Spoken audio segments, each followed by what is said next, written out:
எவ்வளோ சொன்னாலும் இந்த பையன் என்னை தனியாக விட மாட்டேங்கிறான். காலங்காத்தால 4 முந்திரியை வயிற்றுக்குள்ளே அனுப்பிட்டு டைம் ஆயிடுச்சுன்னு வாட்சை பார்த்துக்கிட்டு காலேஜுக்கும் கிளம்பியாச்சு. ஏதோ ஃபீஸ் கட்டினதுக்காக கிளாஸையும் கவனிச்சிட்டு வயிற்றுக்கு 4 முறுக்கு அனுப்பிட்டு லேபுக்கு போனால் இவன் ஆசிட் வச்சுக்கிட்டு ஏதோ வித்த காமிச்சிக்கிட்டு இருந்தான். இந்த கரிகாலன் ஷோலாம் கரெக்டு உன் கை பார்த்துன்னு சொல்லிக்கிட்டு லஞ்சுக்கு போனால் கொடை திறக்கலை. லைட்டாக அசிங்கமாக போச்சு. பட் இதுதான் நம்மளுக்கு யூஸ்வல் ஆச்சு. பரவலாக பஞ்ச மழையில் பாதி தட்டுக்கு கொடுத்த கொத்து பரோட்டாவை சாப்பிட்டாச்சு.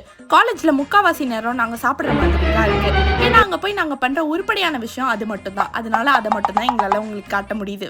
லேபுக்கு அகர் பிளேட் பண்ணிட்டு ஜாலியாக போகலாம் வீட்டுக்குன்னு இருந்தால் எங்கள் நைனாவோட வண்டி வழியிலே பஞ்சர் ஆயிடுச்சு. உன்னை வச்சுலாம் தள்ள முடியாது, இறங்கி போ அப்படின்ட்டாங்க. அதனால லைட்டாக காண்டாக தான் இருந்தது.